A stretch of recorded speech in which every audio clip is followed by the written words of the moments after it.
문재인은 자기는 가족관계를 신경 안 쓴다라고 하면서 죄다 통역당과 관련된 사람들만 임명을 하고 있지 않습니까?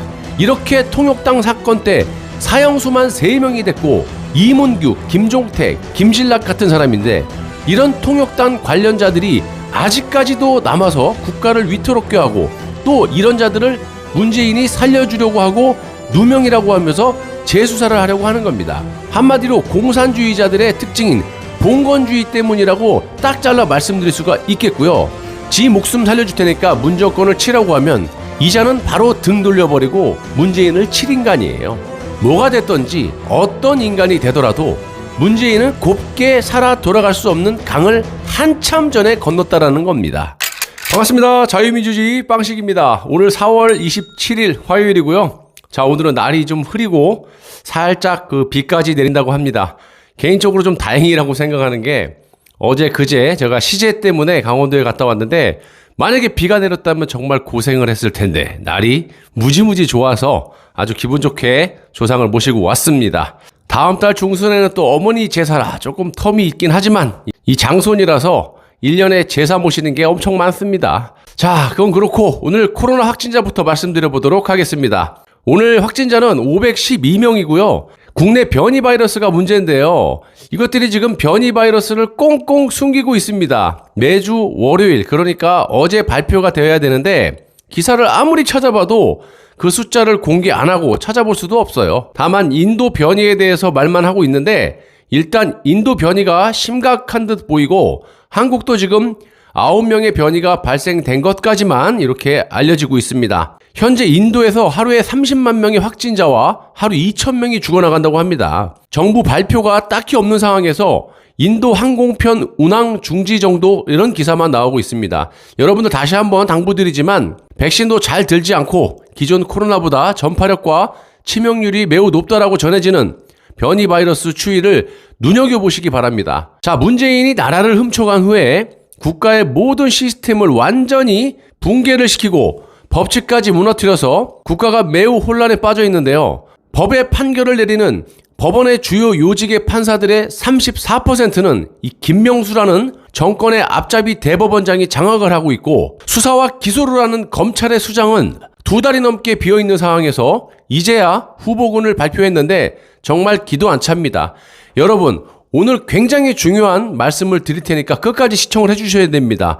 단순히 검찰 후보에 대한 비판뿐만이 아니라 여러분들이 꼭 숙지하셔야 될 부분들이 있기 때문에 영상을 주의 깊게 봐주시고 그래야지만 이해가 충분히 되기 때문에 좀 부탁드리겠습니다. 자, 국민에게 천거를 받은 후보라고 하는데 여러분들 중에 누가 이런 인간들을 추천했습니까? 일단 김학의의 불법 출금의 피해자로 기소를 코앞에 둔 이성윤 서울중앙지검장을 비롯해서 완전 추미애 졸개인 이 박은정의 남편인 한동수도 후보에 올라와 있고요.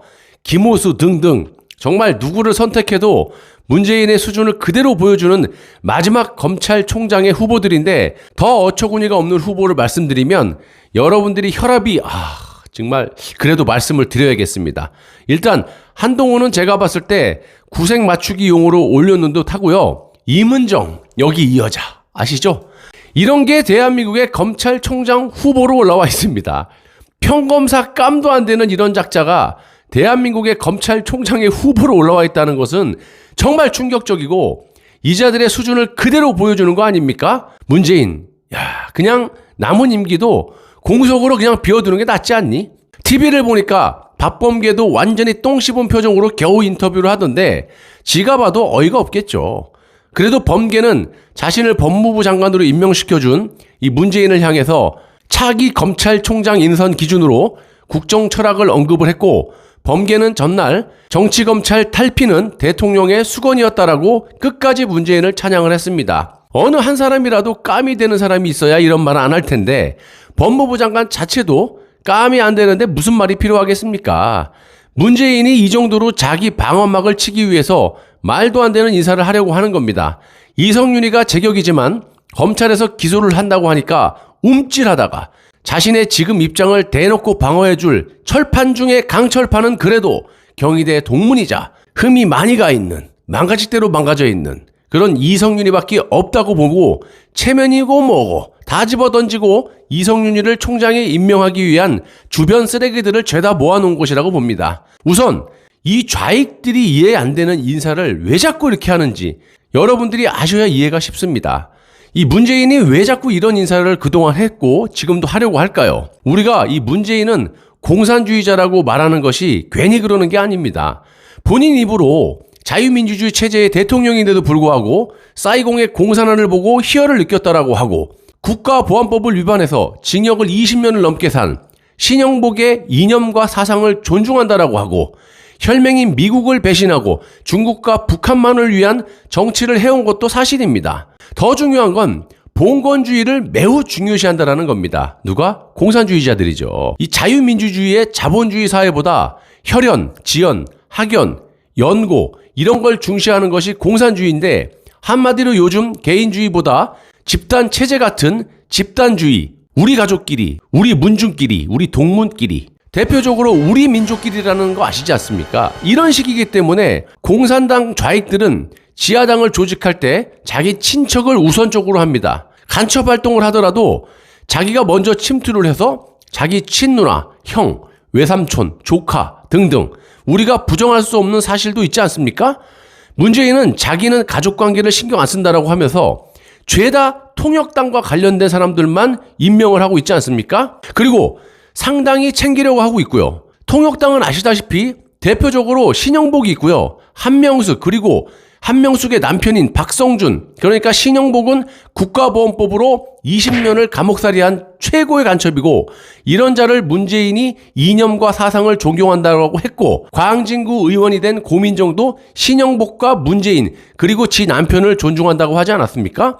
완전 간첩들 소굴이에요. 한명숙의 남편은 15년 감옥살이 됐고 당시 한명숙도 함께 감옥을 살았는데 결혼한 지 6개월밖에 안 된 부부라서 집행유예로 빼줬습니다.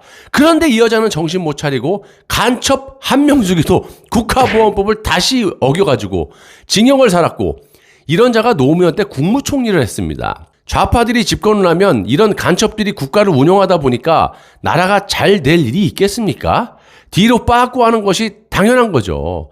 이런 걸 젊은 사람들이 알아야 되는데 항상 저들의 선동질에 넘어가다 보니까 정신을 못 차리고 해롱해롱대고 좌익을 찬양하는 겁니다. 이렇게 통역당 사건 때 사형수만 3명이 됐고 이문규, 김종택, 김신락 같은 사람인데 이런 통역당 관련자들이 아직까지도 남아서 국가를 위태롭게 하고 또 이런 자들을 문재인이 살려주려고 하고 누명이라고 하면서 재수사를 하려고 하는 겁니다.